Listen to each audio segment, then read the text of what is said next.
What's up guys, Jeff from Sorta Healthy here. Today I'll be reviewing the Corrective Exercise Specialist course by NASM, or the National Academy of Sports Medicine, also known as NASM by many. I'll be sharing the things that I liked about this certification course, as well as the things that I thought could have been handled better. This course surprised me in some good ways and some not so good ways, and weirdly enough, I think that's going to make for a more interesting video than anticipated. Towards the end of this video, I'll be giving this CES certification a grade on our trainer education tier list as well. Of course, I'll be doing all of this to help you decide whether the NASM Corrective Exercise Specialist certification is worth it or not. Before we get into all of that, all I ask is that you consider liking the video and subscribing to the channel if you haven't done so already. That is the best way to support this channel, and this channel is a free resource for all fitness professionals. Thank you so much for that support, everyone. It's what allows us to keep making videos like this one for all of you. Before I share my thoughts, what are your thoughts on corrective exercise and corrective exercise certifications? Let me know your thoughts in the comments. So I'll be sharing 3 things that I like about this certification course and 3 things that I dislike. Starting off on a positive note, the systems featured in this course are relatively simple and there's something useful for any client. Contrary to what you might believe, simple is usually a good thing,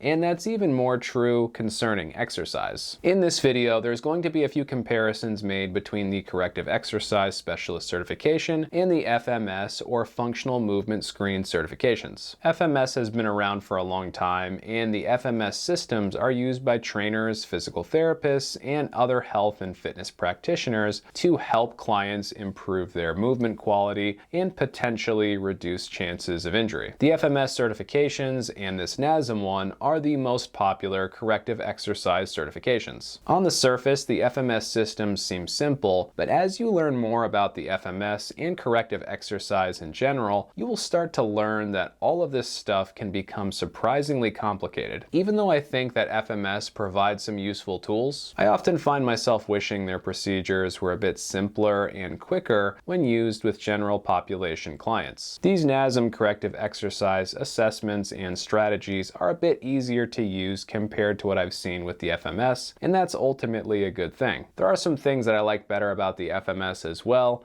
but more on that later. Now on to something that I don't like about this course, and that is that there is a big focus on smaller joints. Now don't get me wrong, I understand why NASM spends so much time talking about small joint problems. If you have a foot problem, it could very easily become a knee problem, then a hip problem, and then the rest of the body could be negatively affected from there. They reference the song, the ankle bone's connected to the leg bone's connected to the hip bone, and so on and so forth several times in this course.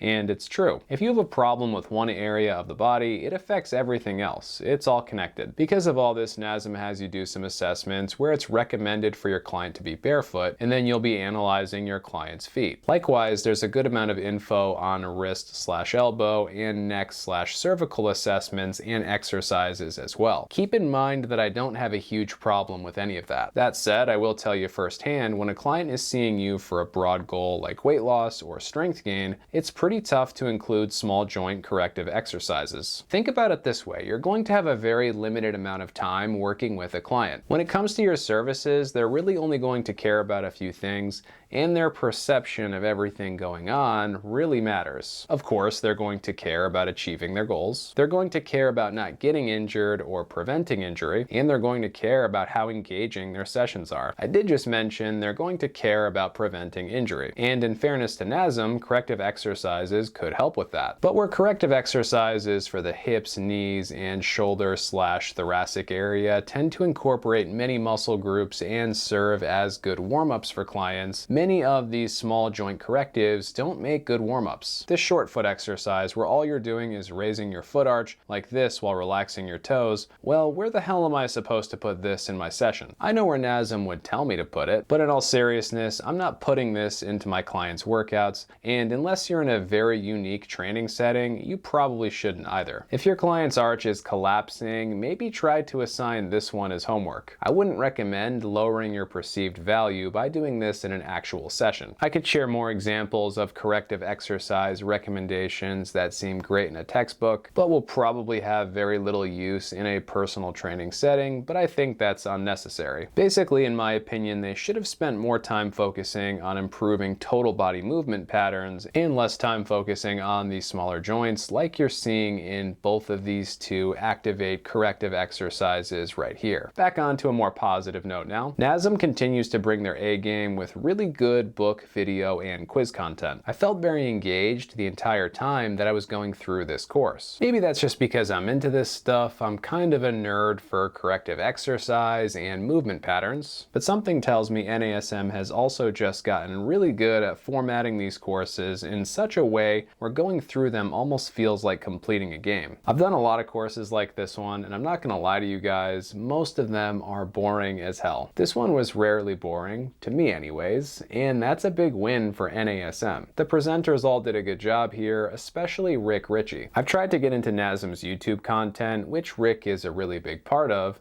but honestly, it's never really done it for me. Luckily, their video content here is better. Also, the chapter quizzes and practice tests were very helpful for teaching the necessary information. The next thing I don't like about this certification is that some of the integration exercises, I'll explain what those are in a sec, some of those integration exercises are pretty meh. Admittedly, this is a relatively minor complaint. Many of NASM's corrective exercises are great. But anyways, NASM has a 4-step approach to corrective exercise. Step 1 is to inhibit overactive shortened musculature using SMR, self-myofascial rolling. Step 2 is to lengthen the overactive shortened musculature with stretching. Step 3 is to activate the underactive or weakened muscles in an isolated way. Like I said before, I don't like all of their Step 3 exercise recommendations, but many of them are pretty solid. Step 4 is to implement total body dynamic exercises to tie everything together to prepare the client for the workout. Now, I actually really like how they have all of this laid out. I think all of their steps here are great.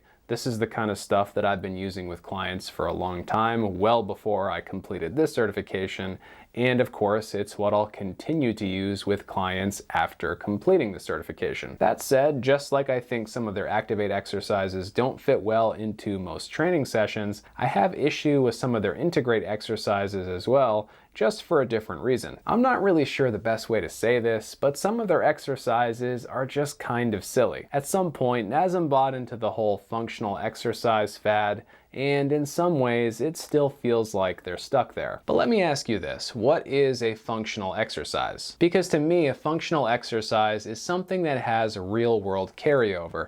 It's something that's going to make activities of daily living easier. So what would you say your 60-year-old neighbor, a pretty typical personal training client, is more likely to do in their day-to-day life? This exercise, the ball squat with a mini band around the knees, or this one, a squat down to a bench. In this bench squat, we'd be cueing the client to press their knees out over their toes to help offset their tendency to allow their knees to cave inwards. Again, which exercise is more functional, aka something your middle-aged client is going to be doing on a regular basis? And I know a few of the NASM folks might come at me for that and say something like, you get better activation of the underactive muscles with this mini band wall squat integration move. That move is going to be better for fixing my client's pes planus distortion syndrome or valgus knees. And to that I would say the muscle activation thing is very up for debate, and I've had much better success using more basic compound movements for dynamic integration exercises. Also, as previously mentioned, here we're teaching our clients something that will actually help them in their daily life as well. Simple is almost always going to be better. Anyways, I could go on and on here, but in my opinion, you'd be better off forgetting some of these exercises and replacing them with less funky compound exercise movement patterns instead. They also have jumping moves in this integration phase sometimes, and I think those are rarely worth doing with general population clients, so that's also something to think about. Back to being positive again, and this next point is a big one. Other than a base personal training certification from one of the top dog organizations, there's only a handful of continuing education courses that really do a ton for your resume as a trainer. You've got Precision Nutrition Level 1, the FMS courses, which I've already mentioned before, and you have courses like this Corrective Exercise Specialist 1 from NASM. If you're applying to my facility and you have your base training certification,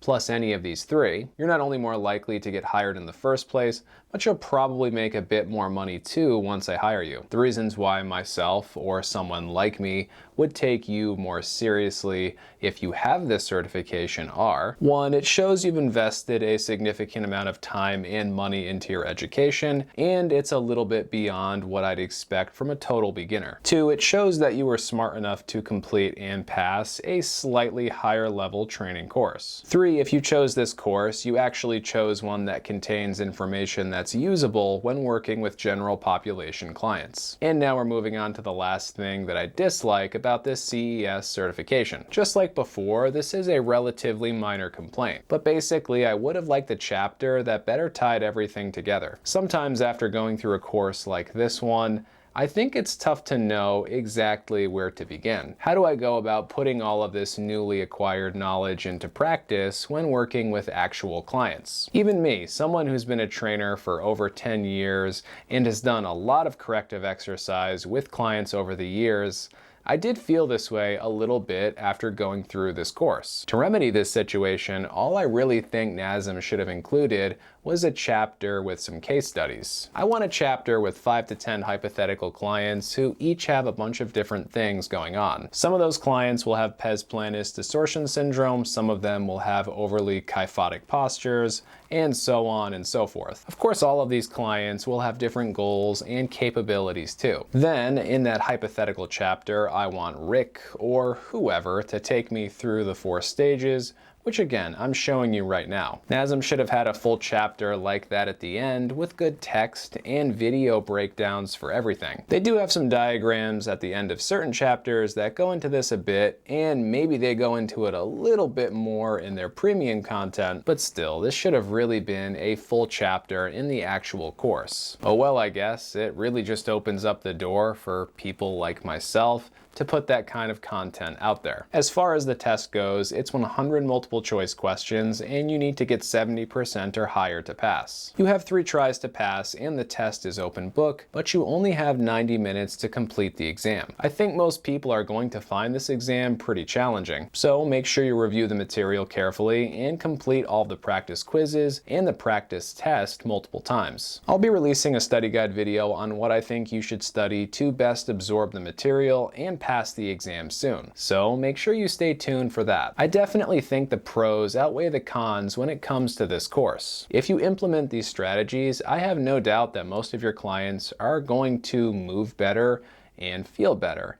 And at the end of the day, that's what this is all about. If you already have a base training certification and you're looking to take your game to the next level, this is one to consider. It will be worth purchasing for many of you. I like it pretty much exactly as much as I like the FMS certifications. But like we said before, simplicity is very much a good thing, and because of that, the NASM Corrective Exercise Specialist certification may actually be the better choice for many of you. Anyways, what do you guys think? Do you guys have any questions about the NASM Corrective Exercise Specialist course? If you have any questions or if you have anything to say about anything that we talked about today, make sure to leave those down below in the comments. And if you haven't already, please consider liking the video and subscribing to the channel, because both of those things really do help the channel to grow, and that does allow me to create more free content for all of you. Thanks for watching, everyone, and until next time, stay sort of healthy.